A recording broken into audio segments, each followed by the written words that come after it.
महाभारत का युद्ध कुरुक्षेत्र की रणभूमि। भीषण युद्ध के बीच गुरु द्रोणाचार्य घायल होकर धरती पर गिर पड़े हैं। उनका शरीर रक्तरंजित है, लेकिन चेहरा शांत है। श्री कृष्ण धीरे धीरे उनके पास आते हैं।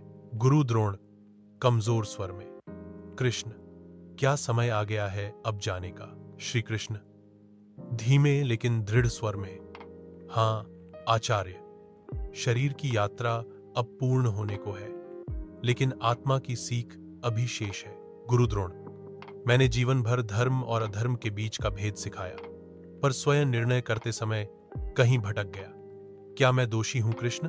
श्री कृष्ण, आचार्य, दोष उस पर नहीं जो अज्ञान में चला जाता है, दोष उस पर है जो ज्ञान के होते हुए भी मोह के कारण आंखें बंद कर ले।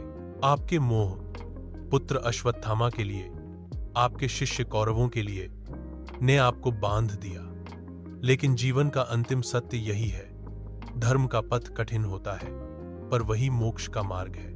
गुरु द्रोण आंखों में पश्चाताप, शायद मैंने अर्जुन को धनुर्विद्या सिखाकर लेकिन विवेक न सिखाकर भूल की। श्री कृष्ण कोमल मुस्कान के साथ, शिक्षक का धर्म ज्ञान देना है, पर विवेक का बीज भीतर से उगता है। अब एक अंतिम शिक्षा मैं आपको देता हूं, आचार्य, जिस कर्म से हृदय शुद्ध हो और दूसरों का कल्याण हो, वही श्रेष्ठ है। अपने मन के मोह और अभिमान से ऊपर उठना ही आत्मा की सच्ची विजय है। श्री कृष्ण धीरे से उनके सिर के पास बैठते हैं, हाथ जोड़कर नमन करते हैं। श्री कृष्ण, आपका जीवन एक युग था, आचार्य, आज वह युग पूर्ण हुआ, अब विश्राम करें, आत्मा अमर है। गुरु द्रोण शांत मुस्कान के साथ अपनी आंखें मूंद लेते हैं। युद्ध भूमि में एक पल को मौन छा जाता है। सूर्य बादलों के बीच से झांकता है, मानो गुरु की आत्मा स्वर्ग की ओर प्रस्थान कर रही हो।